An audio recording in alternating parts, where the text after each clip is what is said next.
Thank you so much. I think I haven't lost one for you guys, but I did lose one for one of my classes because I forgot to push record.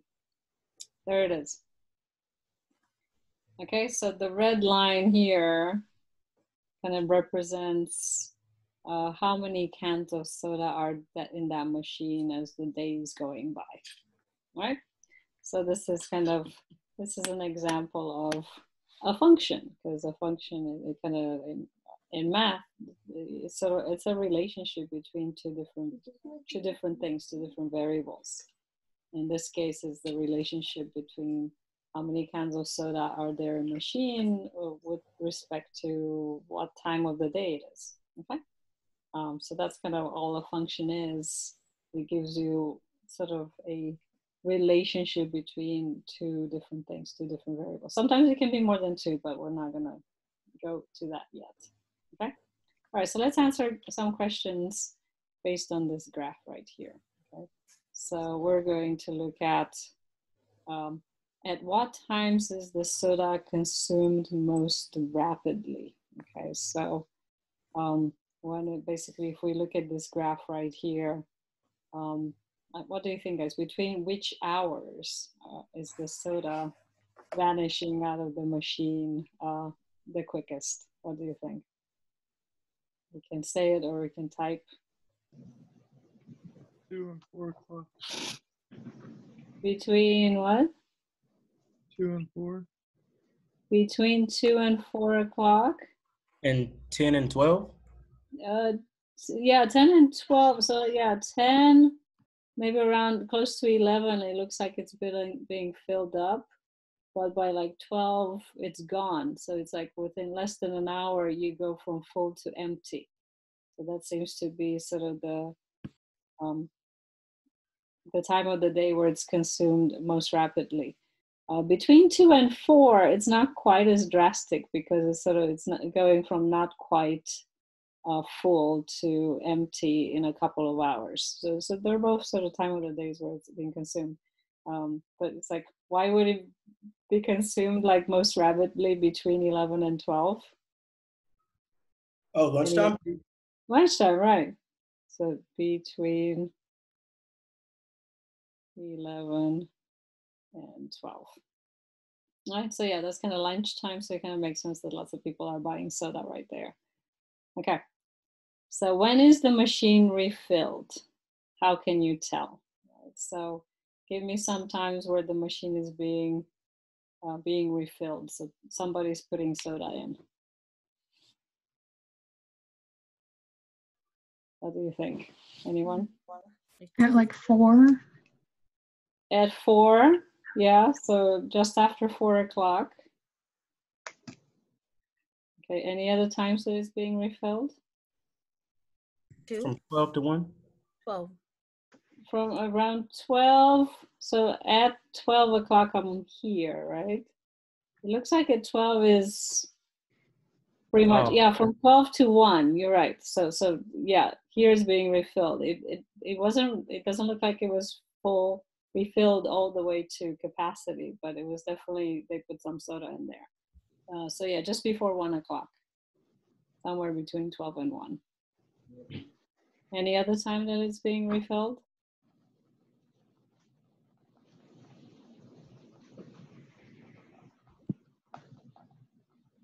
At 7. At 7? Well, I'm not sure when it was refilled there. You're right, at 7 is right at the top, but it's been at the top for a while. Okay, so it doesn't look like it was refilled at 7. It was probably refilled the night before. 10, 12 right? to 11. Yeah, like here, right? So somewhere between 10 and 11. So 10 to 11 a.m. Okay, so yeah, you can sort of tell because the line, which represents how many cans of soda, it's like it's going down, it reaches the lowest point, and then somewhere it jumps up. That means somebody put more soda in the machine. Or then stay flat, that means nobody's buying them. People are buying, and jumps up, that means it's sort of being refilled at that time. Okay, so you can interpret that from the graph. Oh, maybe it's refilled after lunch. Yeah, it's being refilled after lunch. This is Jack who's participating. All right, let's look at C. When is the machine empty? Okay, so when, at what time is it empty?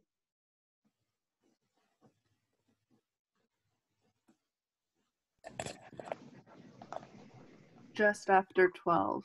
12 Yeah, so this one is, and 4. so this one is empty and around here it's empty, right? Okay, well, it looks like it's still empty for like half an hour. So it's empty like just after 12, and so 12-ish, and somewhere between 3 and 4. So maybe around 3:30 to 4 o'clock it was also empty.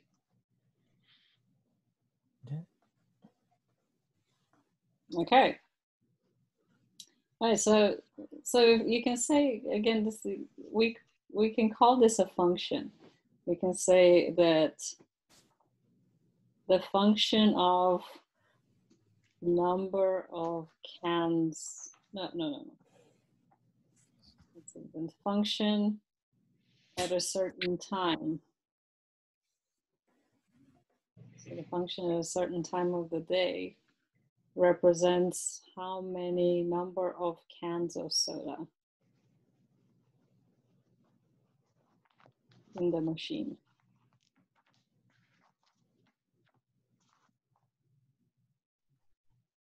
Okay, so like we can sort of represent these answers here like in function notation. So this is like function notation. We say function and then a parentheses. The thing that's inside the parentheses tells you sort of one of the variables. It's like in this case, I'm calling one of the variables the time. So sort of if you put a number in there, it's asking you to look at a particular value of X, okay, of the X variable. Okay, so when I was asking you when the machine is empty, I was asking you to figure out when the function was 0, when the number of cans in the soda machine was 0.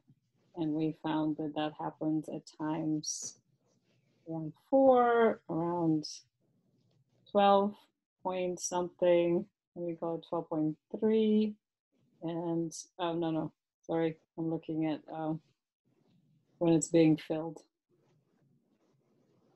Okay. So it's 12 o'clock and maybe a time around 3:30 when it got empty. Okay. Is that T? I'm confused. Is it T? It's this one. Yeah? Whoops, you erased it. That's a T, yeah. Time, T for time.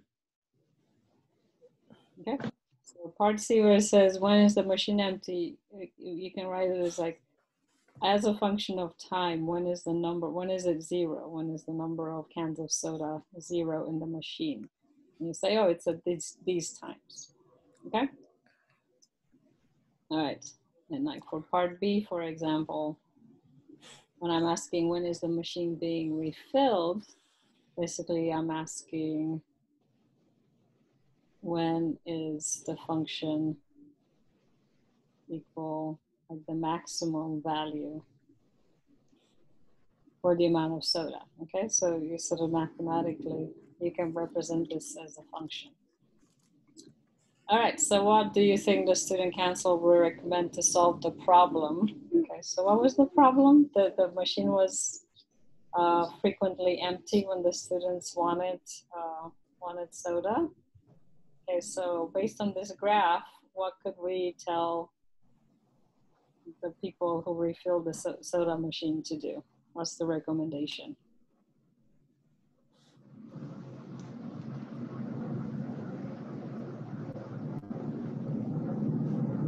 They could refill right before maybe like 11 or 11:30. Yeah, so have an extra refill in here somewhere, right? Maybe at 12 o'clock. Mm-hmm. So it's being refilled just before 11, but then it goes down to 0 by 12. So maybe they could have another refill around 11:30, and then when else should they have another refill? 3:30. Around 3:30, yeah, because that's when it's vanishing. So refill at maybe 12 and at 3:30. Okay. And probably if they want to cut down so they don't have as often, they could probably cut out like some of the refills. Maybe they could cut out this one so it can sort of go down, but I'm not sure. You can go in like many details, but it's sort of based. A graph is great. A graph is great because it sort of gives you an idea of what the pattern of what's happening, and sort of make decision based on that. Okay. Let's see.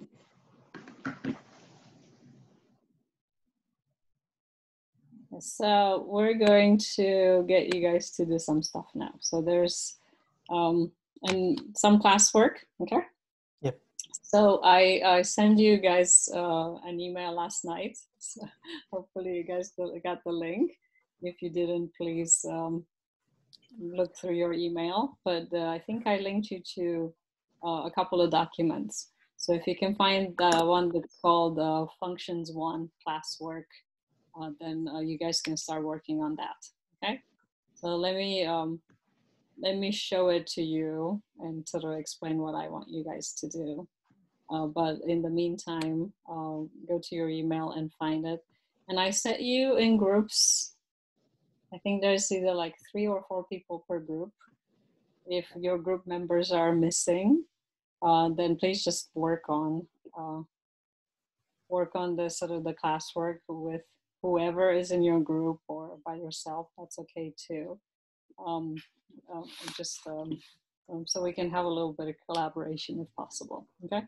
So let me unshare the screen and show you what the file looks like. So.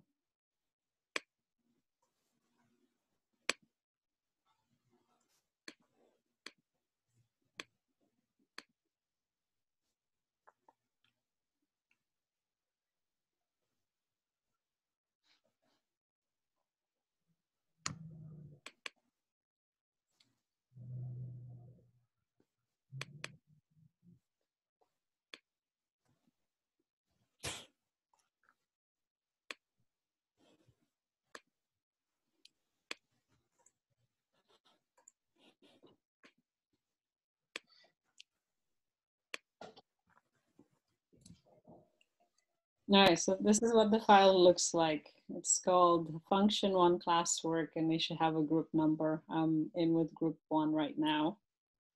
So go ahead and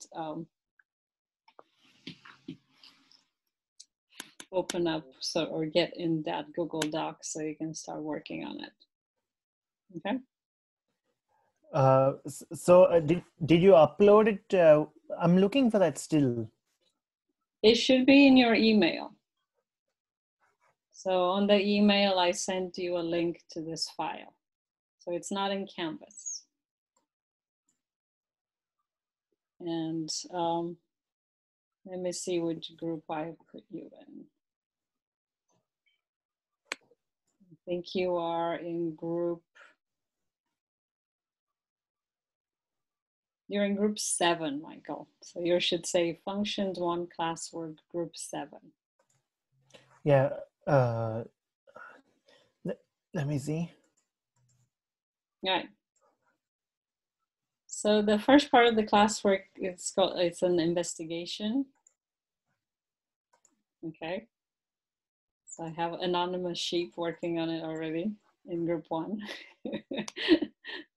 I love it. So if you don't have a Google account, they call you anonymous animal names. Anyway, so this one says every graph tells a story. Make a graph to go with the story in part 1, then invent your own story to go in part 2. Okay, so part 1, there's a story here. You need to kind of set some like an X and Y axes and label them with what you think they should be. And then draw a graph that kind of demonstrate what's happening with that graph, right? And in part 2, I give you the graph. So here's a graph that has time in minutes on the x-axis and the water level in a, just the water level on the y-axis. And you guys need to come up with the story that goes with this graph. So the story could be about a lake, a bathtub, whatever you can imagine that has water in it, that needs to kind of go with what's happening in this graph right here. All right. So I'm gonna let you guys try to sort of log in and start working. But I can't stop talking, can I? But before I do, so to draw stuff in Google Docs, there's a drawing app that's really nice. Okay, so for example, if I want to draw something here, if you go to Insert, Drawing, and New, right, then it gives you this. Can you guys see this pop up or not? That says drawing on it? Mm-hmm.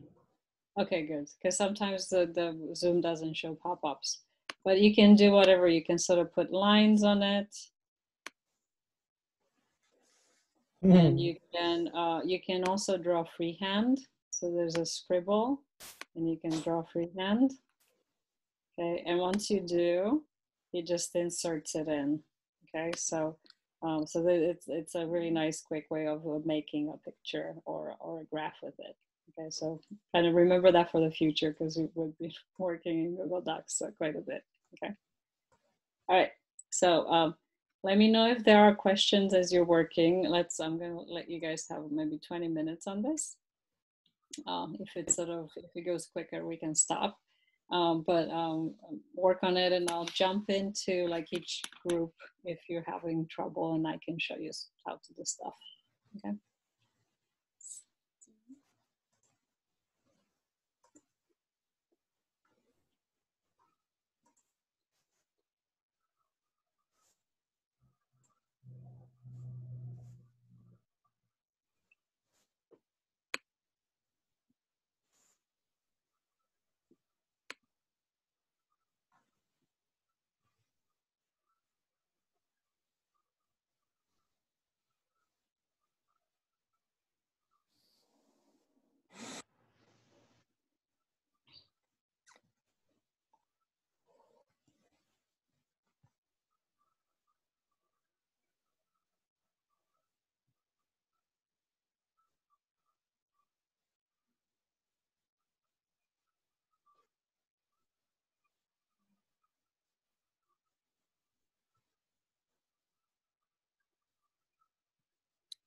Let's see. So I see group 1, group 2 has opened the files. Group 3, who's in group 3? Group 3. I guess sort of please go to your email. I sent you a link to this last night and open it up so you can start working on it. So I see some groups haven't opened up their file yet, so make sure you do that. So group 4,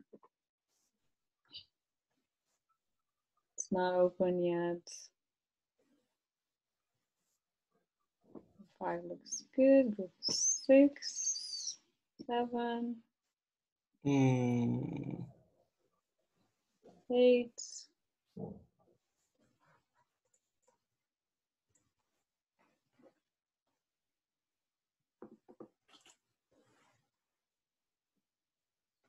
Okay, so make sure you're looking at the functions 1. You want functions 1 classwork, not functions 2. Functions 2 is a bit later. Okay, so I sent you 2 emails last night with 2 different links. So if you are in, make sure it's the function 1 that you're working on right now.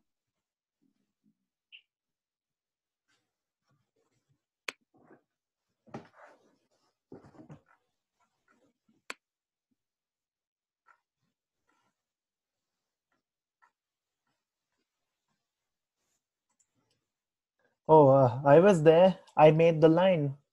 You made the line? Is that Yeah. your group? Oh, Okay. I did it without you telling me. Okay, but yeah, to make the full graph, go to insert drawing new, and you can draw the whole graph in there with labels and with axes and sort of the line, the squiggly line that goes through it. So just again to show you guys, you insert the drawing and you can make coordinate axis like this,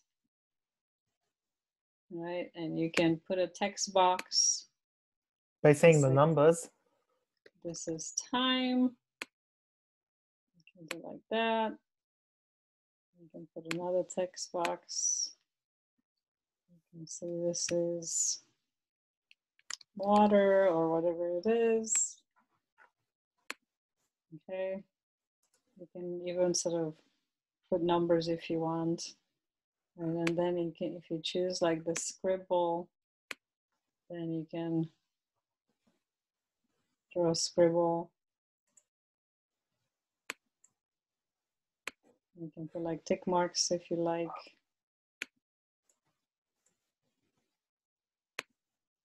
You can put little tick marks on it. Doesn't have to be perfect. I know it's sort of often difficult to do things not with paper and pencil, but it isn't bad like this. Okay. So yeah, you can make a little graph.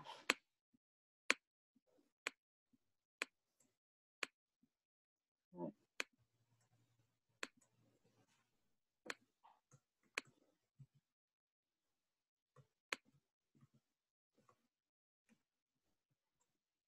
Okay, I'm gonna get rid of this though, because it's just a random thing.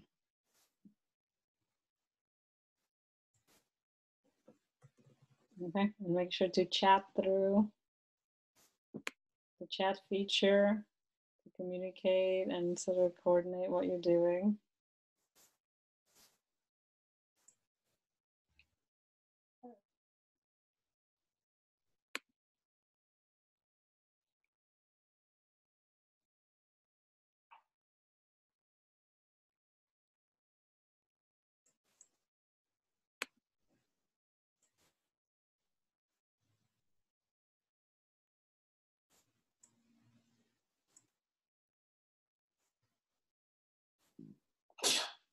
See you.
I ruined this.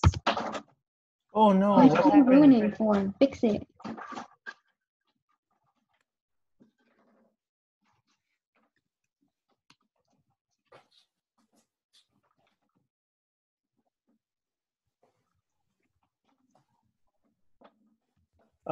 I just kept the time and the water.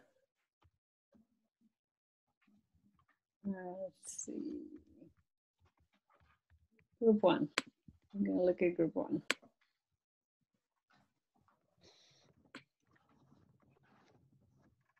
So there's a question of, oh, my group is confused.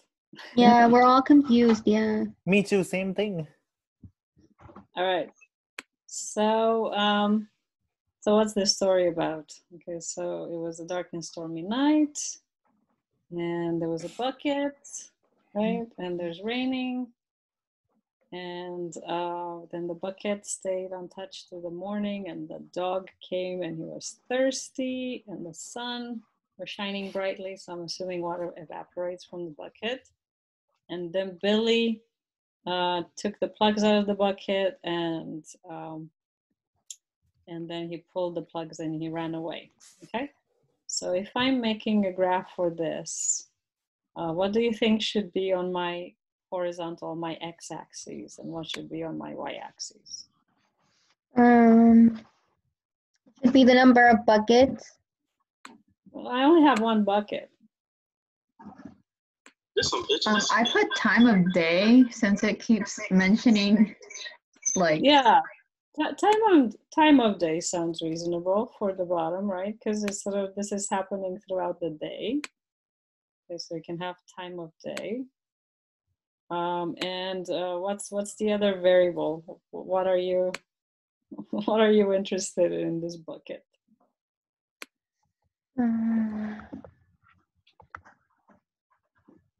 Water. Plug. Water. So water level. Mhm. Right, because it was raining and then it wasn't raining, but then something happened with the water. Dogs were drinking it. The sun was shining. This kid let the water go out. So water level sounds like a good thing. Okay, and maybe for here. Okay, I can't see the story anymore. But let's see if I save it. Where did it go? It vanished. My drawing vanished. Not sure what happened. Okay, so let's see. So it rained during the night, and then it stopped raining at daybreak. Oh, there it is. Okay, and if you double click on the picture, then you can open it again. Okay, so let's say I start my time at midnight. So let's say this is 12 a.m. here. All right, maybe have the time down here. Sorry. Up here.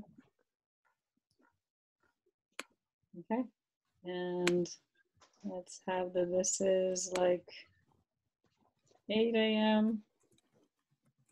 Okay, this is not gonna, you don't know exact time, so it's not gonna be that precise, but you can sort of estimate maybe.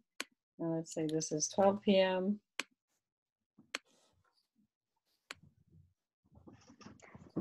And let's go like 4 in the afternoon. Mhm. Yeah, right now. Okay, so it'll give us a few times here. Okay. It's just me. All right. So if it rains through the night, what does that mean? What happens to the water level of the bucket? it's like really full. It's really full. So it starts empty, right? And it's going to fill up. And then it stops raining at daybreak. I don't know when daybreak is, but let's say it's around 8. Okay, so it's sort of filling up, and then it stops raining, right? So there's no more water goes in, right? And then what happens? It starts to Unfilled? Yeah, it starts to unfill. It starts to empty because The dog drinking. the dog is drinking, the sun is shining, so it's evaporating, and then the boy empties it. Okay, right. So you can sort of estimate how fast. Like if the dog is drinking it, probably just a little bit of it. Okay, and then it sort of stays level because there's nothing happening, and then maybe it doesn't stay level. Maybe the sun is shining, so it kind of keeps going down. Okay, but then it stays level until the boy comes, and then he empties it really, and it empties pretty quick. Okay, so basically this is what we're looking for. So what's happening to that water level, right? I'm not going to finish it. I want you guys to try it out. But yeah, once you sort of finish and draw it, then that will be inserted in your document. So Okay? how are we going to insert it? Like we have, how are we going to draw in the document? Okay, so you go to Insert, Drawing, New. And this opens, can you guys see what opens up? Uh, Are you guys seeing the pop-up that says drawing on it? yeah. Oh, I got it. You got it? Okay, so yeah, that's how you draw. So here you have the tools, you have lines and you have scribbles and you have the text boxes. So you can use those, to put the picture together, okay?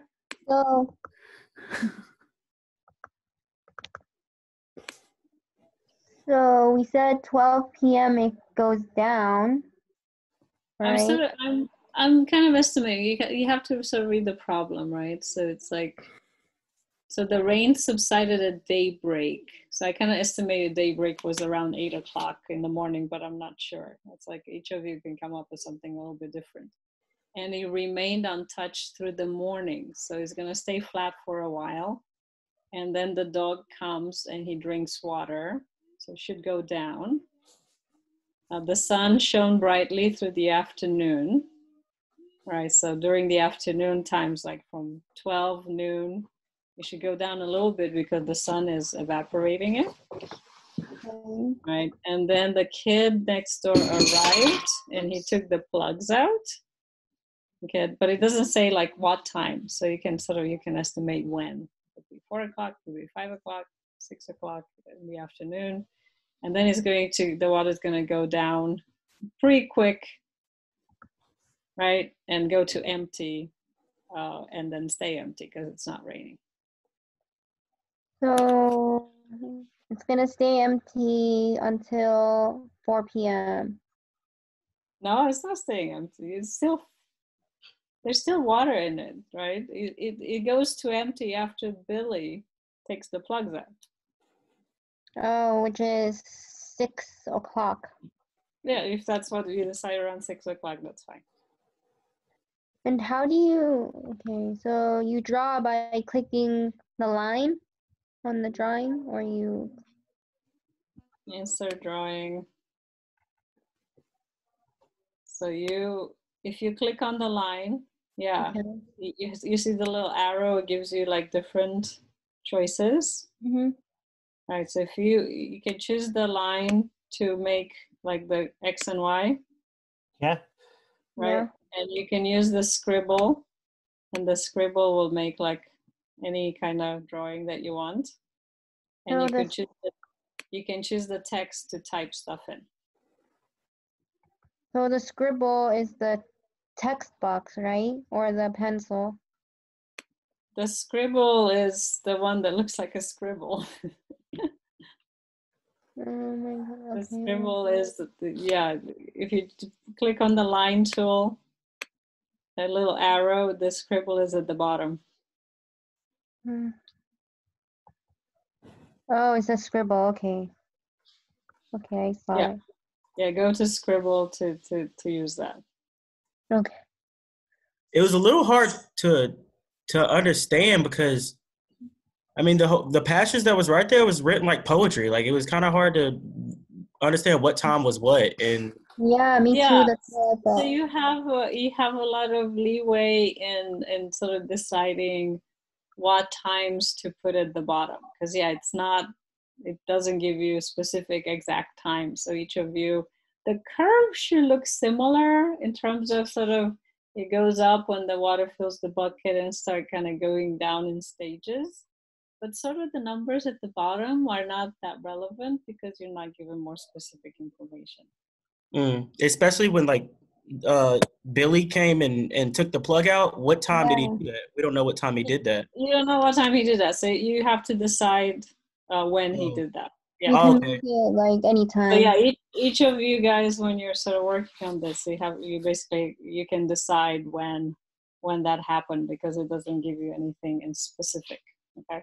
Okay. Yeah. If you look at like the graph for part 2, it says time, but it doesn't actually have numbers on there. And that's okay too if you don't want to put numbers like 12 a.m. and 12 p.m. and stuff like that I put on. That's okay too because it's not very specific.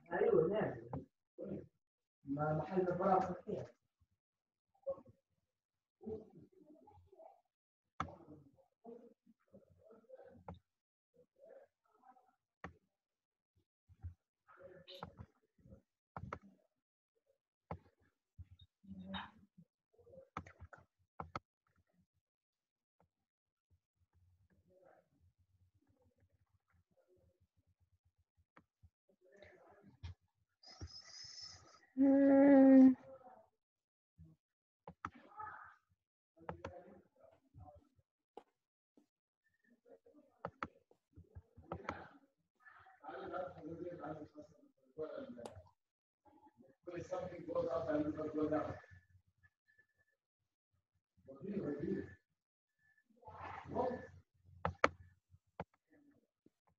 So can you look at our drawing? Yeah. Are you in group 1? Yeah, I'm in group 1. Coffee be hitting in the morning. Did you insert the drawing? Wait, let me check. Do like push the blue button and save and close, and you want to Okay. insert it. Okay, there you go. Oh, okay. That looks not bad. Yeah. So it's increasing as the water bucket it's raining, and then it stops raining at the top, and then the dog drinks. And then And Billy, it goes down. So 'cause the you're moving. sun. Okay, and Billy is coming around here, like around 1 o'clock maybe, and he empties it and it's gone. Yeah, that looks good. That's all we have to do. Yeah. Are we moving on to the next problem on here? You should also do part 2. Okay.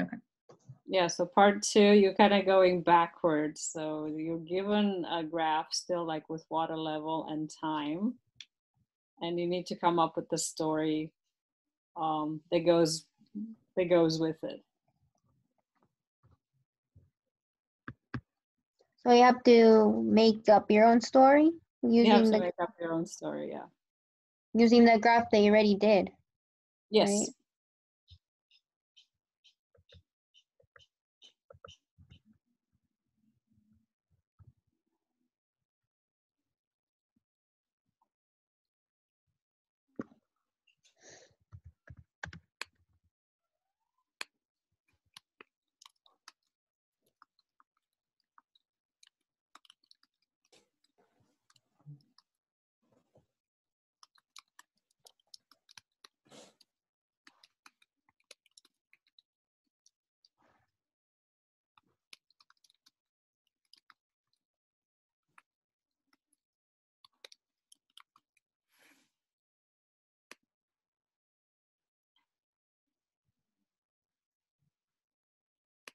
Would you like to go to my group? I made it up.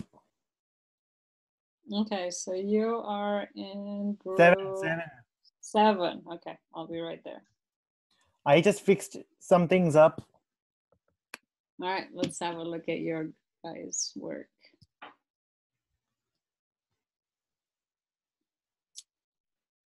Functions 1, group 7. There we go.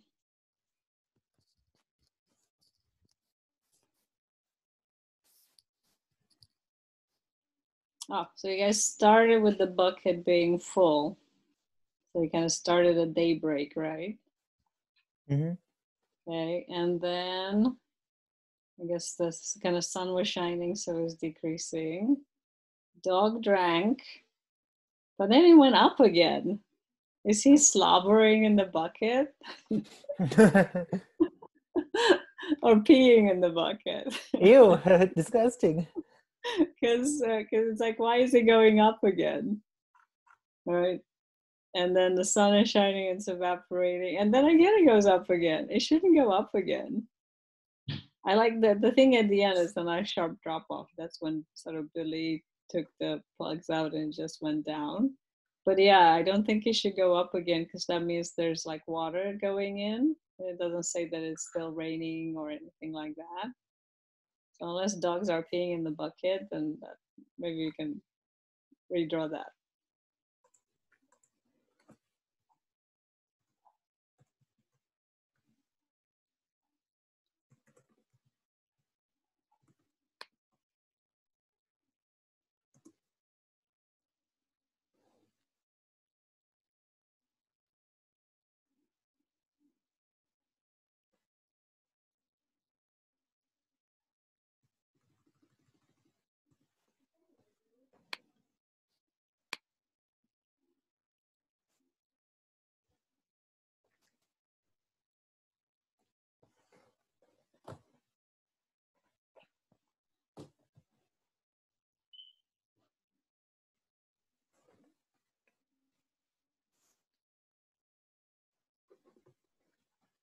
All right, so there's a question. When he pulled out the plugs and ran away, that means that the bucket will become empty.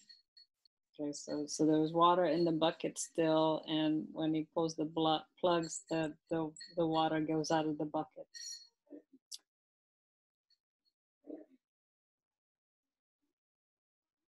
Okay, and the other question was the part that he noticed two plugs in the side of the bucket. One of them was a quarter of the way up, and the second one is near the bottom. Does it matter? Okay, maybe. Okay, so I think that just tells us that because the second one is near the bottom, the bucket is going to be pretty much all empty. Or maybe like right after he pulls the plug is emptying a lot faster because it's going out of two holes. So once it's sort of empty enough that it's only going out of one hole, then it's slowing down. So you can sort of be a bit more detailed. So when he pulls both of them, it's going to go out fast. So its graph is going to be steeper because it's going out of two holes. But once it reaches past the quarter down, it's only going out of one hole. So maybe the graph's still going down, but not as quick. Okay. So you can make it more detailed. All right, I'm gonna go to group 5 and see over there. All right. So group 5, I'm looking at the second graph right here. So water fills it, right? Then it's going down. Dog drank some. I was trying to like something happened with my line when I was doing the graph. So it looks a little weird. Yeah. I didn't know how to fix it. That's okay. So I'm assuming the dog is drinking. Yes. The sun is evaporating. Yes. And then that is when like the plug is pulled out. Yeah, that's when Billy pulls it out, and then out of two holes it goes faster, but once it reaches a certain level, it's emptying slower because it's just going out of the bottom hole. Yeah, that looks good. I like that. Okay, thank you. Oh, all right, so it's about 1:51. So let's take a 10-minute break. You can keep working. I'll be here, or you can just stretch your legs or get a drink of water or something. But when we come back, we'll do the rest of the classwork for this section. if we only cover one section today, that's fine. And then sort of we're getting used to working online, and there's really no need to hurry too much. This is good stuff.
How can I chat with my group?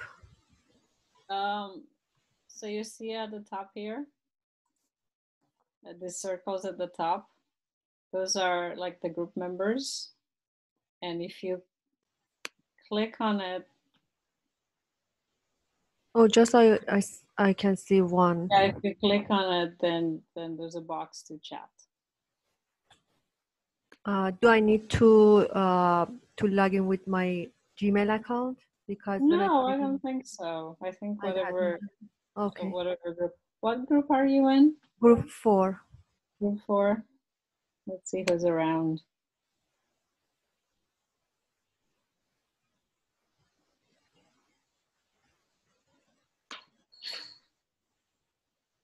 Okay, I think you and Raymond are in the group. So Just I need to click on his name. Oh, okay. You just need to click on one of these circles. Oh, okay. And then type in the chat box, and that the message should go to everybody. Okay, thank you. Mm-hmm.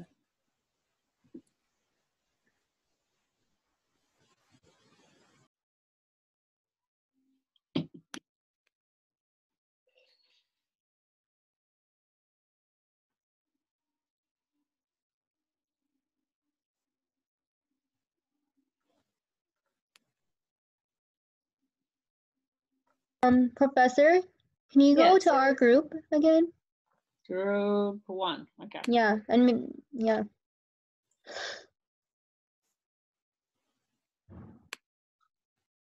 Then can you scroll down to our number 2, part 2?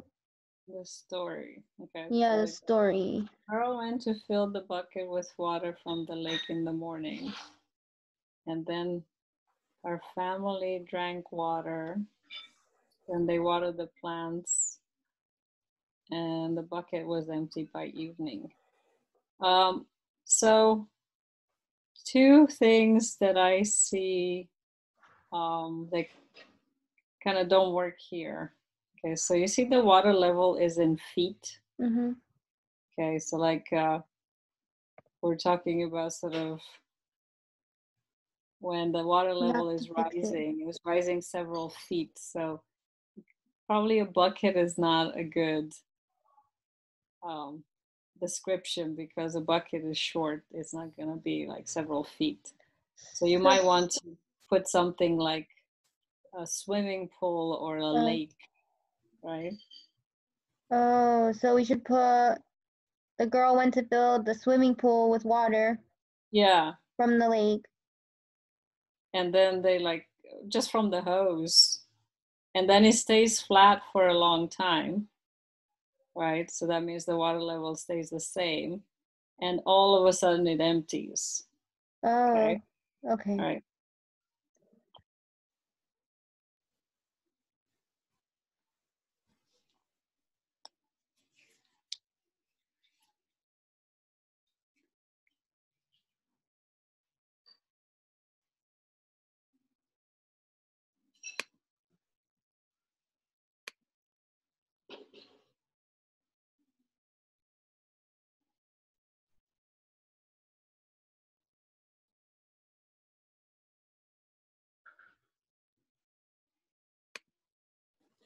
Oh, I went there.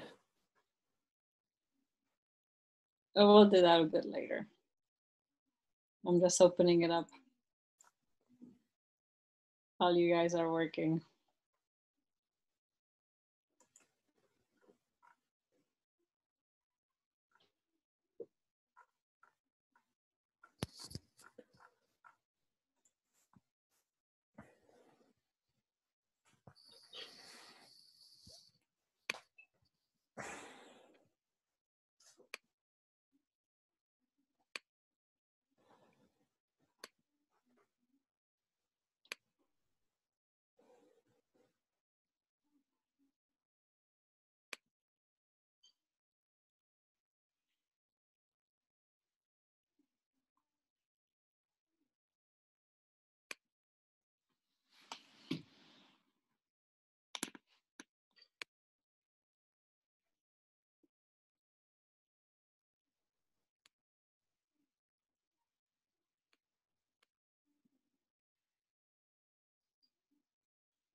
Yeah, we changed our story a little bit. Okay. If you want to see it.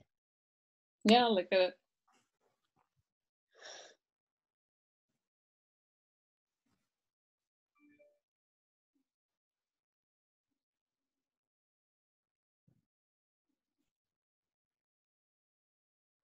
Okay, so you filled the pool with water from the lake in the morning and the water level stayed the same. And then the water was empty from the hose by evening. Okay, so you filled the pool, you let it be through the day, and then you emptied it. That works. Okay, it worked. But just put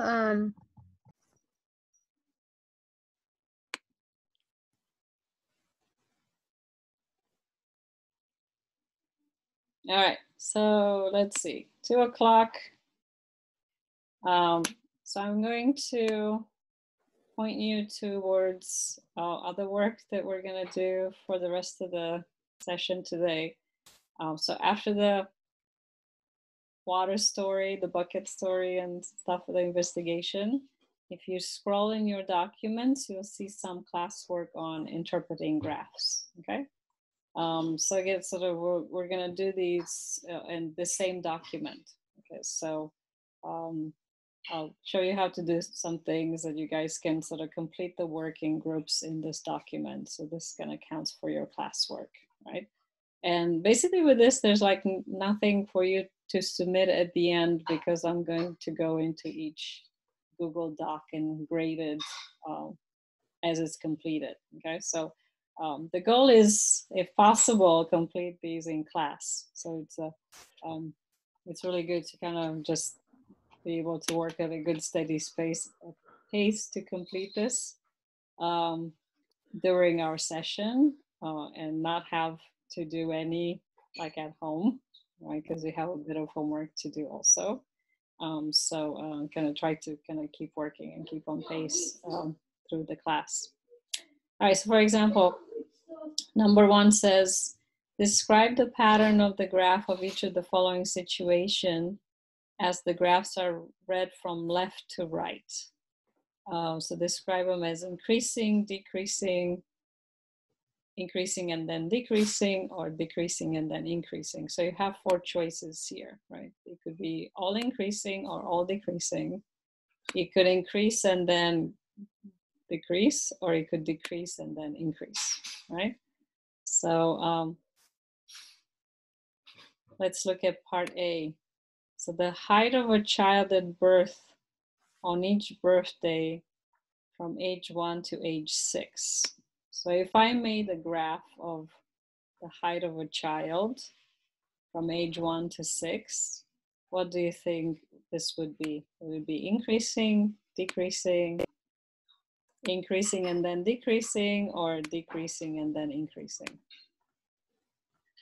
It's increasing, isn't it? Yeah, it's Decreasing, increasing. increasing. It's not going to decrease, right? Because you're looking at it. It might slow down, right? It might Right. increase faster at the beginning and then slow down, but it's never going to decrease, because decreasing means their height is they're going to get shorter. So hopefully that doesn't happen, right? Okay. Yes. So definitely I would say this is an increasing graph, right? Great. Let me put a color there. Oh, I don't want to highlight it. Just white? I want the text to be, I'm being fancy. There you go. All right, how about part B? So the height of a ball that is thrown upward from the top of the building from the time it's thrown until it hits the ground. It's decreasing because you're going down. Yeah, But you're it- going down. Going up, wouldn't it be increase and decrease since you're throwing it up and then it goes back down? Oh yeah, it's thrown upward. Oh, And then, okay, so yeah, you're top of the building. Let me see if I can make a drawing here. So insert drawing. All right, because yeah, it says it's going, you're throwing it upward. You're not just throwing it straight down, right? Oh, it's increasing and decreasing. Yeah, so if I'm like this, and this is the top of the building right here, and I throw the ball up, all right, scribble. I throw the ball up, and then it goes down. Now it's gonna bounce, but it says to stop until it hits the ground, right? So I'm throwing it up from the top of the building, then the gravity pulls it down, and then stop the graph when it hits the ground. So yeah, that would be increasing and then decreasing. All right. Okay, let me draw a graph for the height of a child too. So let's insert drawing. Wait, so we have to draw the graphs too? You don't have to. I'm drawing them to explain. Oh, okay. Let's see, the height of a child. All right, let's see. It's probably going to maybe do like this a little bit, okay? Because it sort of increases, but it's like I think they slow down eventually, right? Okay. So so let's see, number 2. So for each of the situation described in exercise 1, describe the real world meaning of the vertical intercept of the graph. Okay. So vertical intercept means The Y. this value right here. So the y-intercept. So what do you think the y-intercept means for the height of a child? Or what do you think the y-intercept means for the ball that's being thrown? Okay. I'm gonna let you guys have some work time. Okay, so again, spend maybe 5-10 minutes working on 2 and 3, and then we'll check in with each other and let's see what you guys got.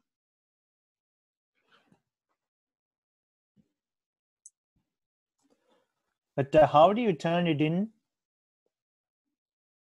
Just by working on it, because I have access to all your documents, right? I'm one of the collaborators in the document that you're working on.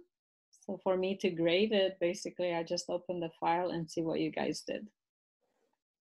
Okay, so there's no turning in. It's basically just working on it.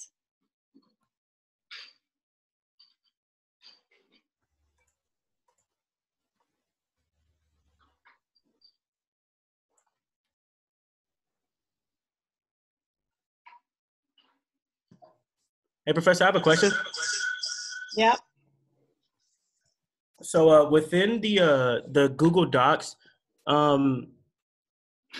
like program, whatever. It's not letting me like use the chat inside of the thing, so I could talk to the to everybody in my group. It's Like, saying that he's like an anonymous like user. I don't think it's giving me a.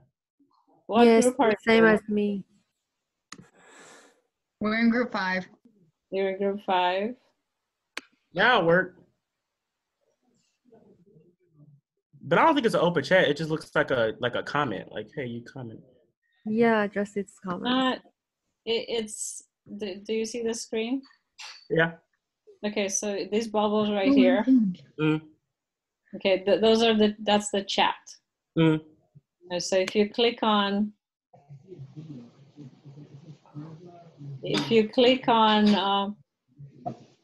I think if you click on the white one. Yeah, I don't have that. You don't have that. Oh. Yeah, I can share my Like screen, but yeah, there's no white one. Yeah, Ooh, like I me. wonder if I think you have to use I thought it was the little comment thing that's what I clicked on. you can use that one too. So no, the comment history. Yeah, I'm not sure what that does. It's possible that if you don't have a Gmail account, then you don't have the chat feature. Well, I'm logged into my Gmail account. You are? Oh, that's weird. I'm not sure. So, I mean, what you could do to chat with each other, you could just you can type in the document, right? Mm-hmm. You could basically go, hey, Nat, what do you think about this one? Just sort of type it inside the document, and then you can do it that way and sort of maybe erase that later. Okay. Or you can text each other or message each other as you're working. That works too. It's nice if you have the chat feature, but if you don't, I'm not sure. I have a question. Yes, go ahead. So for question 2, what do you what do you mean by you have to find the y-intercept? You have to tell me what the y-intercept means. Okay, so let's see if we can get somebody to. Let me open up my document. All right. So yeah, it says, describe the real world meaning of the vertical intercept of the graph. Okay, so if I look at the height of the child, okay, so I have the y-intercept.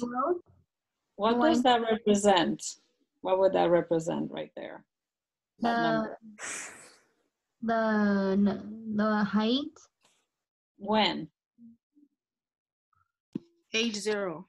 Age 0, exactly. So yeah, the whole graph represents the height of the child as it ages, right? As it goes from birth to age 6.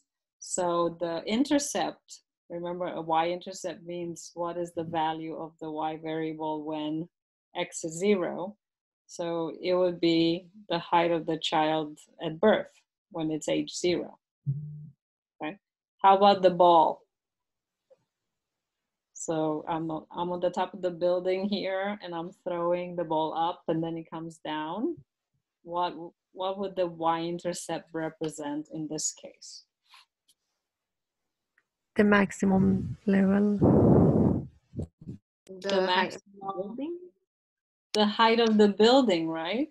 So again, it's sort of what's the starting point of the action when I'm throwing the ball. Originally, the ball is on top of the building, so that's the height of the building. It goes up and then it goes down, but yeah, the intercept, the vertical intercept means what's happening at the beginning before I. Height of the building. Yeah, so the height of the building would be in that case.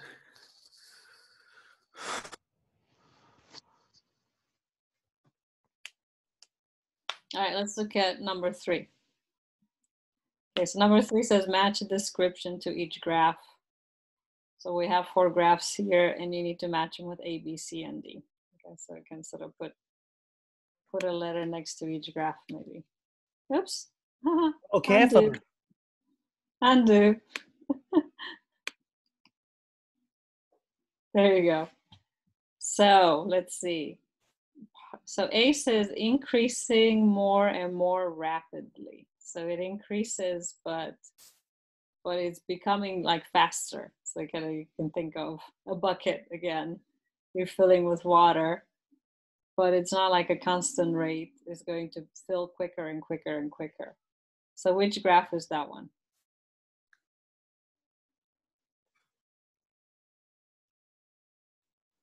What do you think? That increasing more and more rapidly, which graph would that go to? A, B, C, or D? B. Wow. Is it B? No. A. A. A?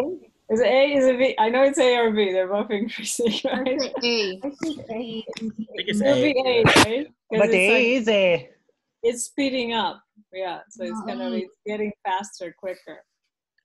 All right. What would graph B be?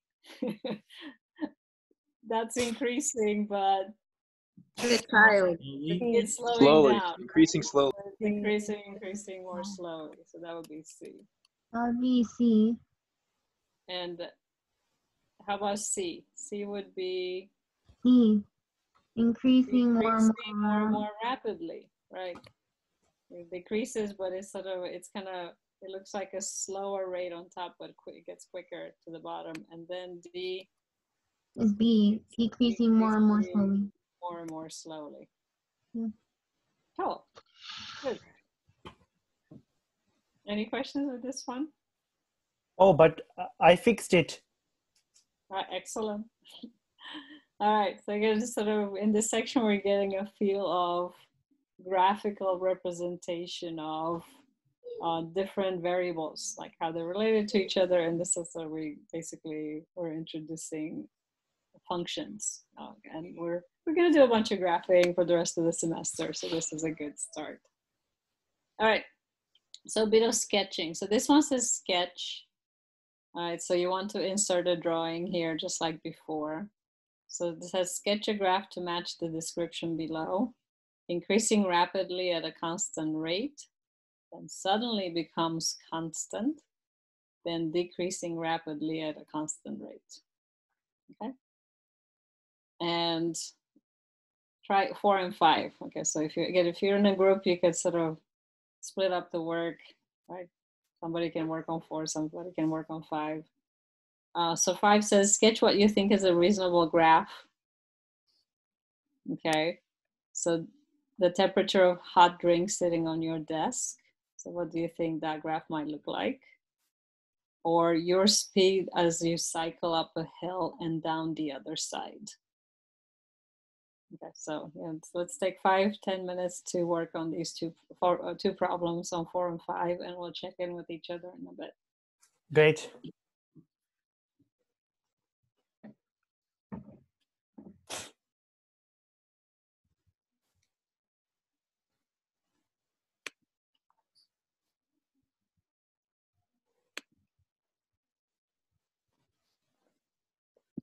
I have a question.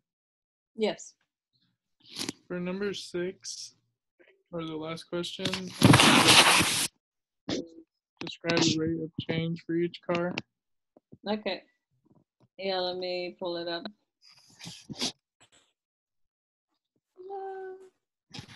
Okay, so we have car A and car B. They're starting a race.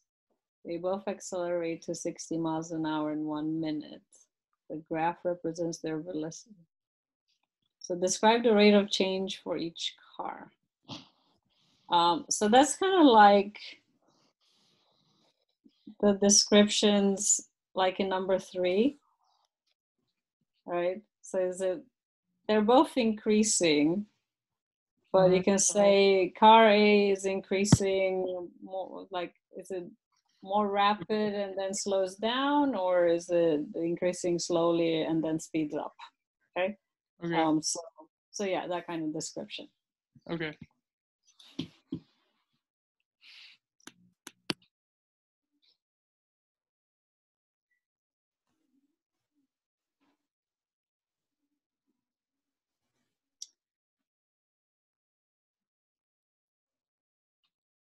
Okay, so I'm sneaking a peek in one of the groups.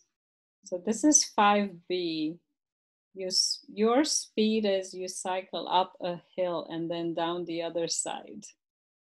All right. Do you guys think that this is graph that would describe that? No. No, it's kind of opposite, right? Because I was biking last week, and oh boy, did I come to a hill. What happens to my speed as I go to the top of a hill?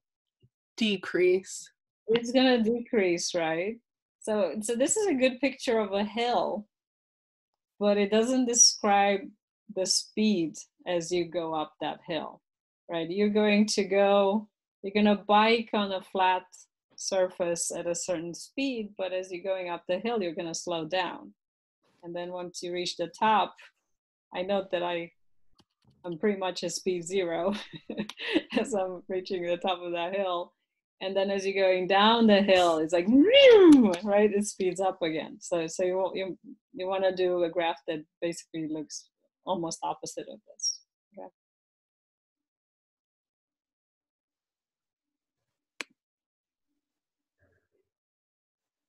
So I'm sharing your work because it's good to discuss it. Nobody except you knows what group you're in, so it's sort of anonymous. So, but it's nice to see what you guys are doing. Oh, I like this one, 4. Yeah, I think this answer is pretty good because increasing at a constant rate, it's like a straight line. That's a good constant rate, and then it becomes constant, then decreases at a constant rate. And rapidly means the slope of that line is pretty steep. So that's a good drawing there. I like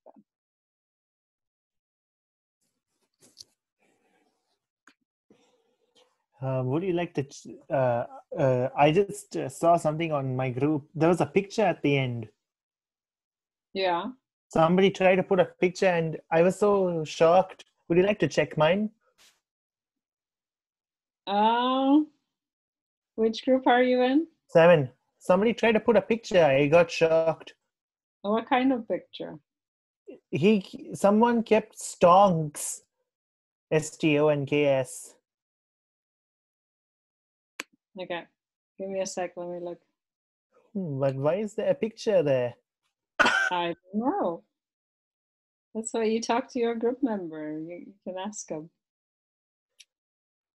Let's see.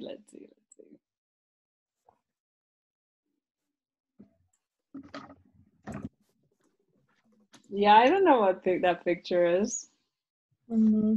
Stonks.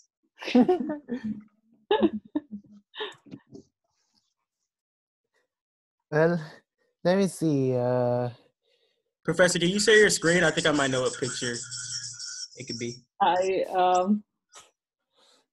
I unshared the screen just in case it was an inappropriate picture. I'm not sure what it means, but it's a meme. It's like making fun of something. It's a meme, right? There it is. I cannot believe my eyes. What does that mean? It's a meme. I know what a meme is, but you don't put that in this. You don't put it in that. It's nothing bad. Not that I know. Okay, I can't see anything. And something I was for the situations described in exercise 1. Describe the real world meaning of the vertical intercept of the graph. What does that even mean? It means that. Okay. I'm writing it. So it means. What does it mean? So for the height of a child, for example, what does the y-intercept mean? Okay, so you think of the height of a child, the y-intercept happens at age 0. So that would be, it's the height of the child at age 0. So remember, a vertical intercept means what the value of y is when the value of x is 0. So you're supposed to interpret that. Okay, so let's look at, I'm still in group 7. Okay, so 5, again, I'm not agreeing with your 5B. gosh, if I could speed up when I was going to the top of a hill biking, that would be so awesome. But if you're looking at bike B, it's asking you to graph the speed as you cycle up a hill and down the other side. So this graph right here tells me that at the bottom of the hill I have speed 0, but by the time I reach the top of the hill, I'm going like 10 miles an hour. So my speed is increasing as I get to the top of the hill. I know, like from personal experience, that doesn't happen, right?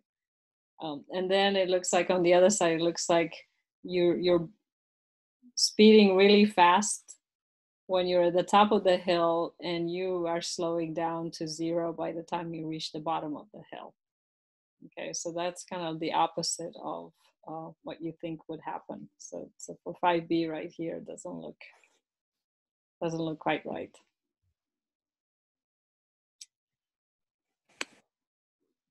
All right, I'll give you guys another minute to work on those, and then we'll talk about number 6. Sorry, when are we doing functions 2?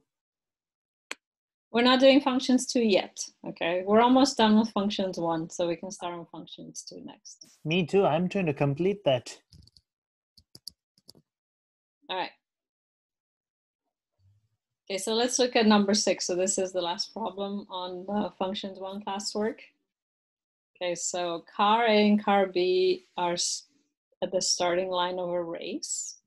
At the green light, they both accelerate to 60 miles an hour in 1 minute.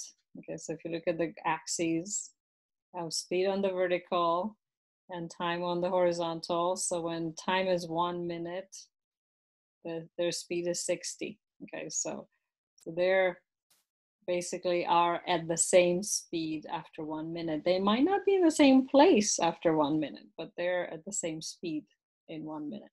Okay. So part A says describe the rate of change for each car. Okay, so that means it's kind of a similar description to the graphs in 3, right? So is the speed increasing? Okay, but not only that, is it increasing quickly and then slowing down, or is it increasing slowly and then speeding up?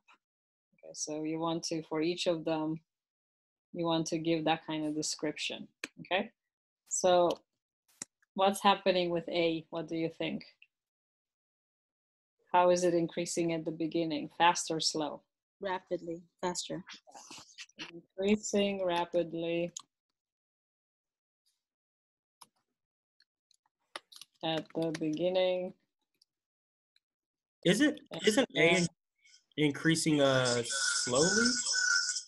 So A is the green, right? Mm-hmm. Yeah, when you have a sharp slope like this is a high slope, it means that it's gaining a high speed in a short amount of time, right? So if I'm looking at this scale from 0 to 60, it's like in a very short time, it went to like 20 miles an hour. But for like car B, in that same short amount of time, it only went to like maybe 5 miles an hour. So the green is a more rapid increase. Okay, but then when it flattens towards the 1 minute, so at the beginning is sharp, so it's fast, and then it flattens, and then it's increasing slower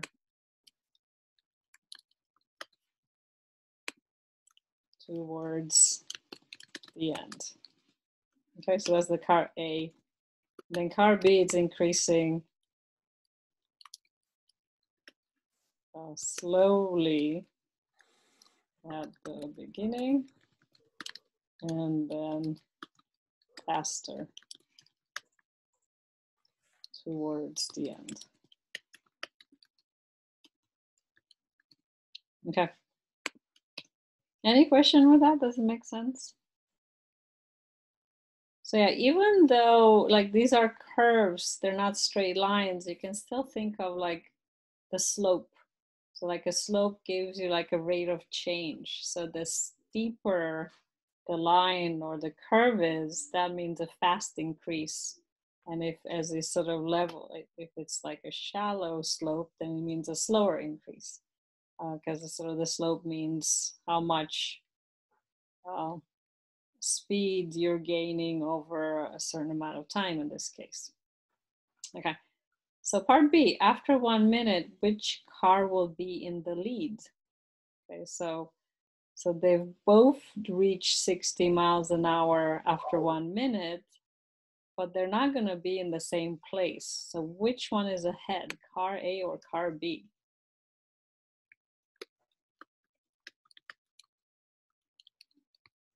Any thoughts on that?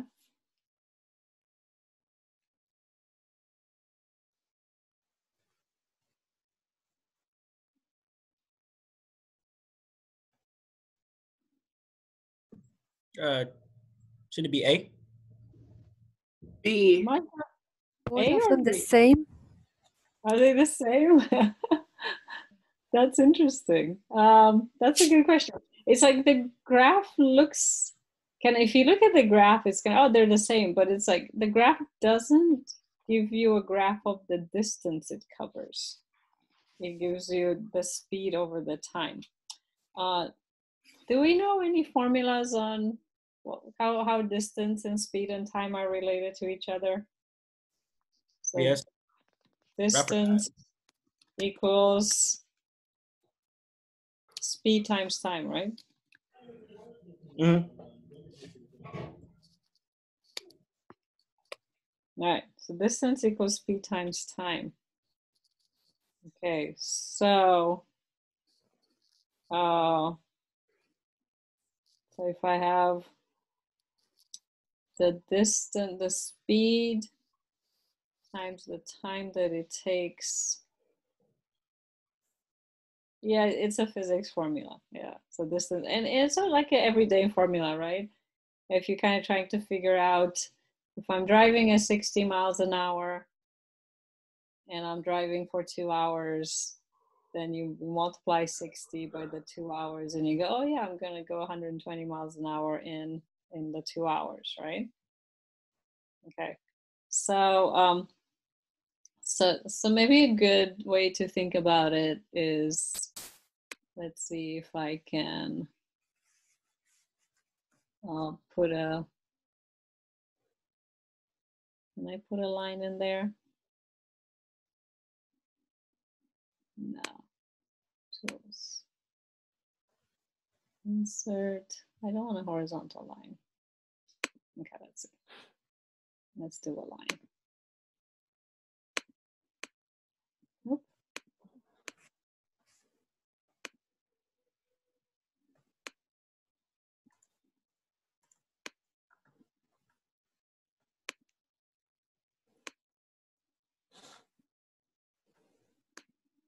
I lost my line.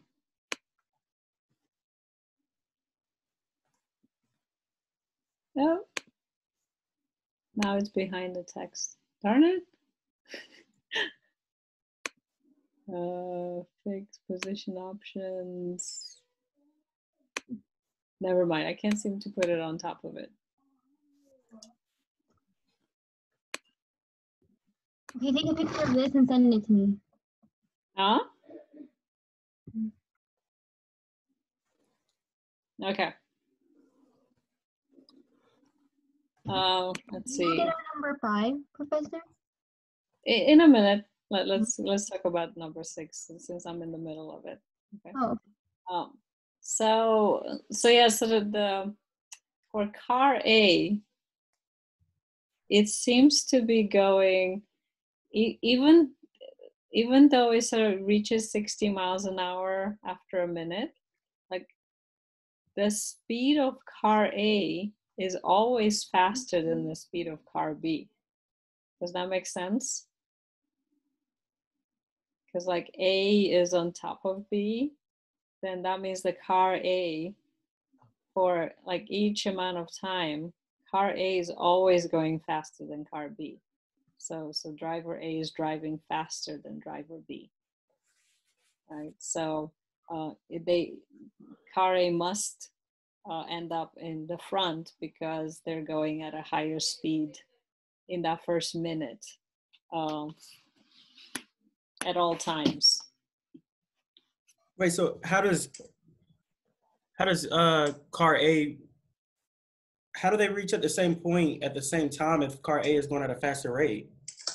So this is, again, this graph doesn't show you what point it reaches at. The graph is the speed versus the time. Oh, okay. So it's not reaching at the same point how far away from the starting line. So when they meet up here, they're not actually meeting physically, right? This meeting point shows you that after 1 minute, they're going at the same speed. Oh, so it just shows they match at the same speed and rate at that. Yeah, they match at the same speed. So yeah, up to then, car A has always been going faster, right? So up to the 1 minute, if you're comparing the green and the blue, okay, the green curve is above the blue curve, so it shows that, oh, A is driving at 20 miles an hour while this guy is driving at 5, or is driving at 30 when this is driving at 10, or is driving at 40 when this is driving at 50 when this is driving at 40. So eventually the B accelerates to catch up to the speed, but because A has been going faster all the way up to then he's going to be in front. Okay. Oh, I have a question regarding to this. Is there any relationship between these two functions and then the slope? Can be found from the slope or not? For 6? Yes. For part B, for 6. For example, say that the slope for A is right. So because this is a curve and not a straight line, you don't have a constant slope. Like the slope of the line changes as the time goes by. Okay, and this is what you're gonna learn when you take calculus. If you kind of going that direction, you're gonna take calculus. Is how to find the slope of something that's not constant. So right now we can't really do it. It's like, oh, I know how to find the distance cover. We can't do it without knowing calculus. But we can tell from the graph that A is always going faster than B. And sort of just qualitatively by description, we can say, oh yeah, A is going to cover further distance, but we don't have the skills to calculate it yet. Okay. Thank you. All right, so sorry. There was other questions? Can you take a look at my 5B? See if 5B, what group are you in? 2. All right.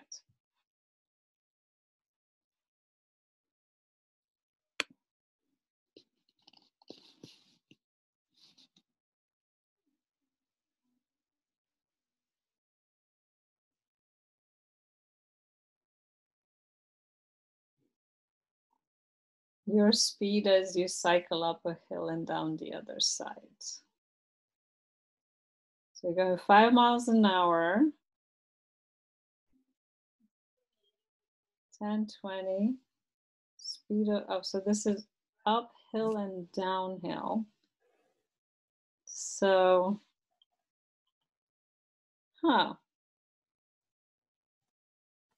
downhill. Yeah, I don't. So again, sort of, you're going uphill, your speed is increasing. So yeah, I don't agree with that because I guess, I don't know, common sense says that you're going to slow down when you're going uphill. Okay, yeah, but that's why I started off lower. Oh, I think I just flipped it. I think I should have the speed the other way. And I think you have your axes kind of switched from what I would have them, but it's okay. But yeah, it sort of, it needs to start high speed and then go low speed and then high speed again. Let me look at group 1 because I think they had a question on that one too.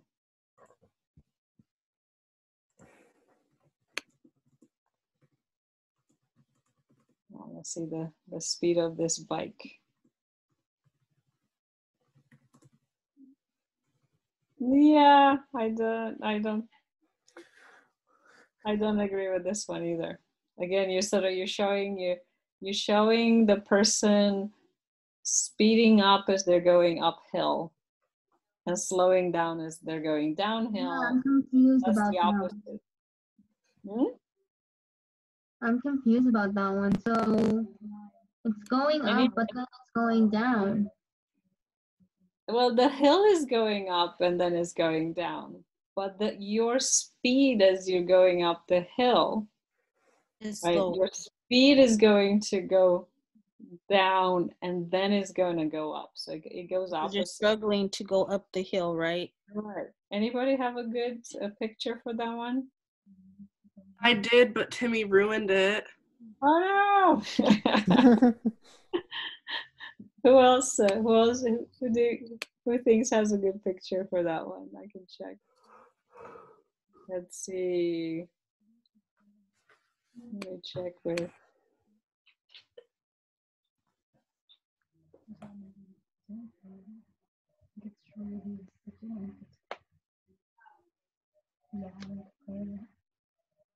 All right. I'm gonna let you guys have a couple of minutes with the classwork, and then we're gonna move on to the next section. Okay. So let's see.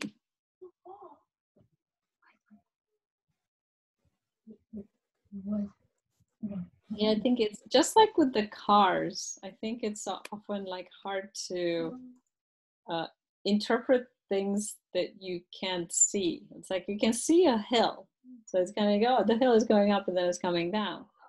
But then when you're thinking about the speed, that's. Yeah, I was thinking like, do you make like a small platform to indicate the top of the hill and then more speed, like more up? Let's see. So here's.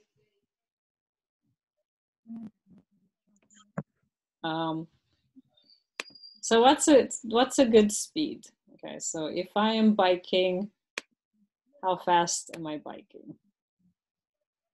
So let's say I think I can bike all of 10 miles per hour, which I know is not very fast, but it's okay for me. Okay, so let's have the speed here.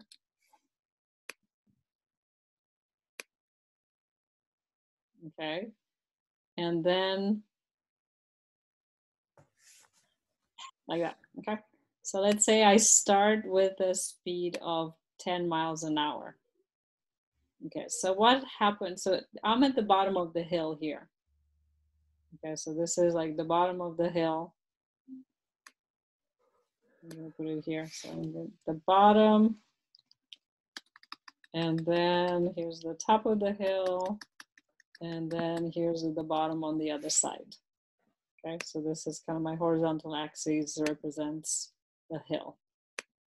Okay, so I'm at the bottom of the hill. I'm going 10 miles an hour. Then what happens to my speed as I start climbing up that very steep hill? It's harder, so it's slower. So I'm slowing down, right? So my speed is going down. Right. The speed is going down. I get to the top. Right. And then top of the hill, catch my breath. So I'm going to stop for a second. And then I look down and it's all downhill. So what happens to my speed as I go down the hill? It increases fast. It's going to go faster and faster and faster and faster and faster. What's the problem? It's kind of like a parabola, exactly. Yeah, but that's kind of, it's basically the opposite of what the hill looks like, because your speed is sort of inverse. It's kind of the opposite of it. The higher you go up the hill, or the steeper the hill is, the more you're slowing down. Okay. All right. Cool. All right, so let me show. So as I said, the investigation and classwork stuff, there's nothing for you guys to submit anywhere. You don't have to submit it in Canvas. Like you can, if you want, you can you can link your Google Doc, but it's not necessary because basically I'm just going to open the Google Docs and I'm going to grade them from there. So that's part of your classwork. Okay, so let me look at. I'm going to put Canvas back on and I'm going to show you where the homework is. Okay, so the homework is very similar to the classwork. All right, so the homework for this section, function 1 homework. All right. It's like this, okay? So I can actually also put a Word version of this file on there, so you can edit it in Google Docs or in Word or whatever program you have. But you can do your work in the document by typing in and drawing, or you can do it on paper with paper and pencil. And if you do on paper and pencil, then you can take pictures and upload them in Canvas, just like you did with the quiz and the test, okay? You don't have to copy the questions again. You can just put the answers. But basically, they're very similar questions to what we had in the classwork. So there are 7 questions here that you can sort of read and interpret and draw graphs, just like we did in class. Okay, this is like a typical. Go ahead. If this is a group homework, we still turn it in individually? This is individual homework. So the homework is individual. All right, so the homework you do, you can either edit the document and save it, or you can do things on paper and take pictures. And then after you do that, you will submit it in Canvas. So you need to upload your work in Canvas. Okay? So this functions 1 homework is not the paper that we were just doing? No. Oh, okay. So yeah, you were working on the functions 1 classwork, and this we do in class in Google Docs. And then the functions 1 homework, this is what you do at home tonight or after class. But I saw and upload it in Canvas.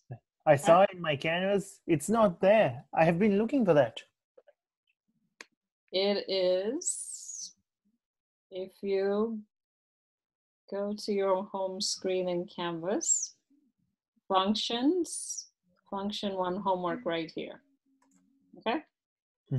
Not in modules? It's in modules. Yeah, you go to modules and you go to the functions module, which is not open. Oh. That's why you can't see it. Refresh your screen and now you should be able to see it.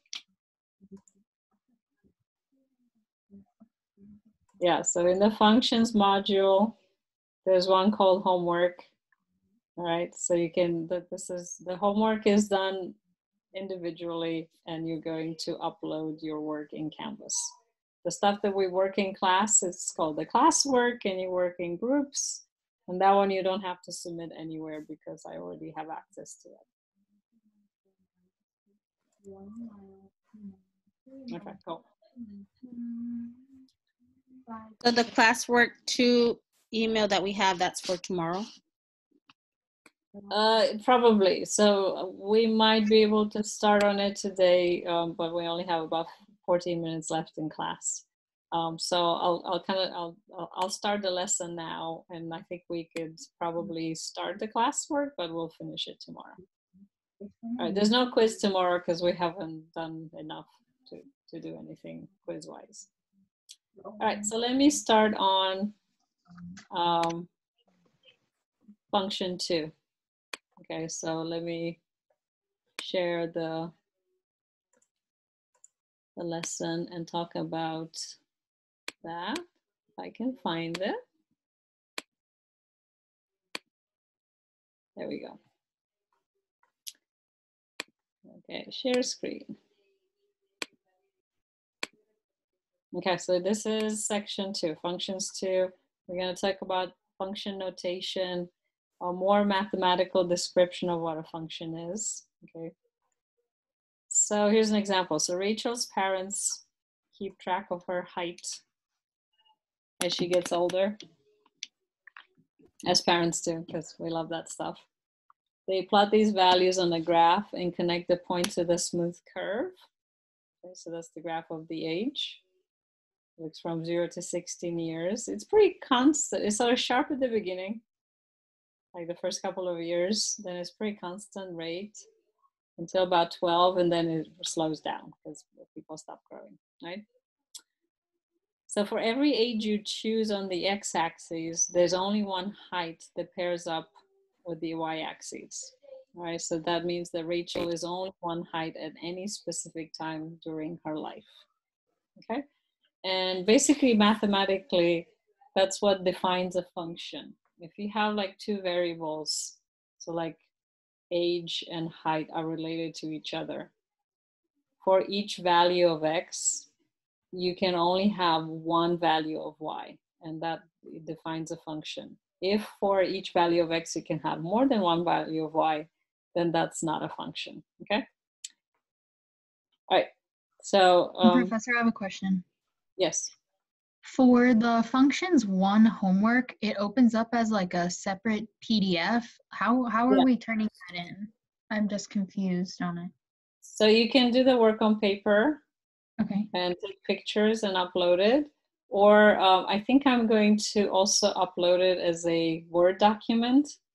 So you can type in if you want to type in the answers in there. Okay, and so is both function one homework and function two due tomorrow? No, just function one. Okay, thank you. Because we're not going to have time to cover all of function two. Okay? Yes, thank you. All right.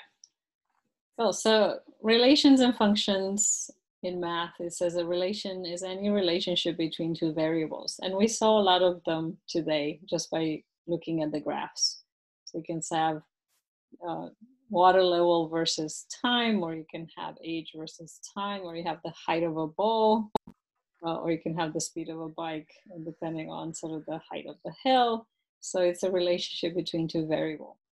So a function is a relationship between two variables such that for every value of the independent variable of the x, there's at most one value of the dependent variable. So for each x value, you can't have a repeated y value.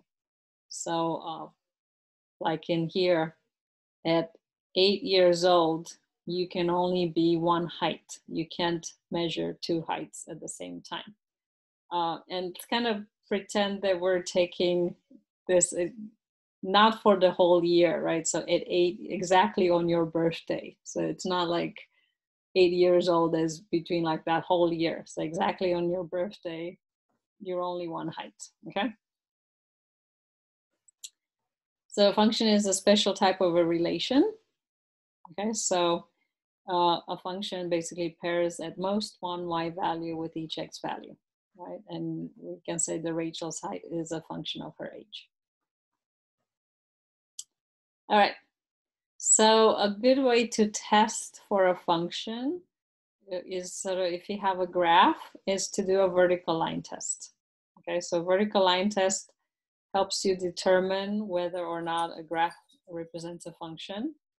So if you have a graph like the red, and if you draw a vertical line, no vertical line crosses the graph more than once, then that defines a function, because for each value of x, you can have at most one value of y. But if you have a graph on the side like this, that's sort of doubled up, then when I draw a vertical line, it's going to hit the graph in more than one place, then that's not a function. Okay, so you can sort of check graphs to see if they're functions or not, based on whether a vertical line hits it more than once or not. Okay, so that's a good test that way. All right, now function notation basically is kind of, I was talking about it a little bit previously, but let's see, where's my annotation? There it is. Function notation is when you write things like this, f of x or g of x, or the height as a function of t. So this is a function notation with sort of a letter in front. This is the name of a function. And the parentheses, inside the parentheses is the independent variable. So you say f is a function of y, f is a function of x, g is a function of x, h is a function of t. So this is like the height depends on the time, right? So it basically use function notation to emphasize the relationship that there's a dependence between one variable and the other, okay? And then you're given a formula or given a graph or you're given a table of values that explain what the relationship is, okay? We're also gonna see domain and range from now on. So the domain of a function is the set of all values that can be plugged into a function. And the range is the set of all values, y values that are possible results, okay? So these are sort of kind of overview of function notation. And we're gonna start doing some examples that show us how we use them. Okay, so let's look at this example here. All right, so let's look at this function. So the function is defined by this equation, and it's also, there's another function given by this graph. So these are two separate functions. So f is the name of the first function. So function f is defined by this equation right here. It says f of x equals 2x plus 5 divided by x minus 3, okay? And the function g is defined by this graph. So we're shown the relationship between the y and x variables by that graph, as opposed to an equation. Okay, so we're gonna find values. All right, so when it's asking me to find f of 8, basically it says that x equals 8. Okay, so f with 8 in parentheses means that my x value is 8 and I'm gonna plug it into here. All right, so it's gonna be 2 times 8 plus 5 divided by 8 minus 3. Okay, so that's 16 plus 5 is 21, and 8 minus 3 is 5. Okay, so this right here, this notation tells you plug in the value of x is 8 into the formula that you're given. All right, let's look at f of -7. Okay, so again, f tells you go to the f function and plug in x equals -7. All right, so everywhere I see x, I'm going to plug in -7. So again, -14 plus 5 over -10, and I get 9 over -10. Okay, so this tells me the value of the function when x is -7 is 9 over -10. So this is called evaluating. Wouldn't that be -9? Oh, it is. Thank you. So that's going to be positive 9 over 10. Yep, missed that negative. Okay, let's look at C and D. So C refers to the G function. So it says find G of 1. Okay, so we're not given an equation for G, we're given a graph. Okay, so from the graph, notice the X is the horizontal and Y is the vertical. So X is what you're using, like the inside numbers, and the Y is the function itself, okay? So when it says G of 1, you find X is 1 on the horizontal axis, and you go to the graph. You go up until you hit the curve, and you read the Y value, okay? So the G of 1 means what is the Y value when X is 1? Okay, so this means what 3 is, yes, the Y value when X equals 1. Okay, and if I can read it from the graph, that's equal to 3. So G of 1 equals to 3. All right, And g of -2, that means what is the y value when x is -2? So you go to the graph and find x is -2, right here. All right, and how far up or down do I need to move to hit the graph? What is the Zero. y value? 0, right? So the y value when x is -2 is 0 because the graph hits the x-axis right there. That's the x-intercept. Okay? All right. Cool. All right, so that's it. That's kind of the introduction to that section. So we're going to, when we come back tomorrow, we're going to start with some classwork that has to do with this function notation, evaluating functions, and things like domain and range. Okay. When is the homework due that you just opened? So the function 1 homework is due tomorrow, and the functions 2 homework is going to be due Wednesday because we didn't get started on it. Okay, but you haven't opened that one up yet, right? They're all open right now. I think the whole module was not published. Now it is. So yeah, all the homework should be available. So functions 1 is available on Canvas, right? Yeah, functions 1 is available in Canvas and functions 2, but it's only functions 1 that's due tomorrow. Yeah, but at what time? By midnight. Oh, I just asked, but why is it on PDF? Usually it's supposed to be typed. Why is it PDF? I can put it not PDF. I can put it as a Word file. So that I can edit it. Yes. So it depends on your preference. My preference. You can do it by hand on paper, like just writing the homework on paper, and then you can take pictures and upload it, or you can type in. It's kind of up to you, or you can do it in a Google Doc. Kind of use the drawing pictures and stuff like that, and that's but you'll have to upload that also. So it's up to you how you do it. I don't really have a preference whether you type it or write it by hand. That makes sense. Okay. All right. Any other questions? Is it similar to the classwork? Yeah, it's very similar to the classwork. Like classwork, you had like 6 questions. Well, you actually had 7 with the investigation. And the homework is 7 questions, and they're very similar problems to what we've done. So I'll try to keep it that way. So sort of we do a bunch of problems in class, and then your homework is going to be sort of a similar number of problems and content. All right, so that's it for class today. Have fun with the homework tonight. I'll try to post the Word documents within the next 5-10 minutes so you guys have it.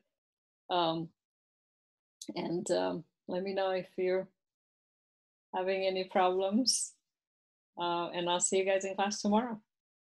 Thank you. Bye. Have a good day. You too. Bye.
Hello?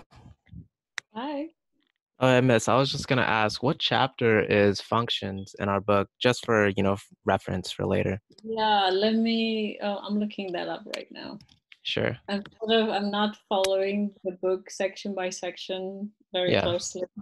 That's all right. But I'll give you a reference for the sections. I think it's back in chapter 3. Yeah. 3.5 and 3.6. Sure. Thank you. 3.5 and 3.6. Let me write that down.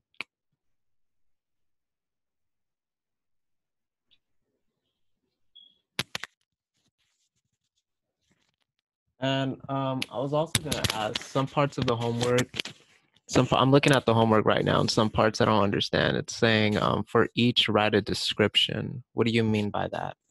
By those directions? What do you want me to do? All right, let me see. Let me pull up functions 1 homework. All right, let me share my screen.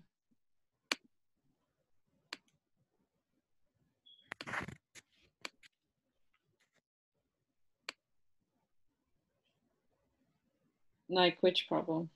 2. I write a description. So just like the classwork, like for part A, you could say the function decreases constantly, then it stays flat for a while, then it starts increasing constantly. Sure. All right. And and we'll let me see. Yeah. And for the most of them, it's just like classwork. We're just drawing and writing descriptions. That's about it, right? Yeah, exactly. Yeah, okay. That's very much like the classwork. All right. Thank you. Sure.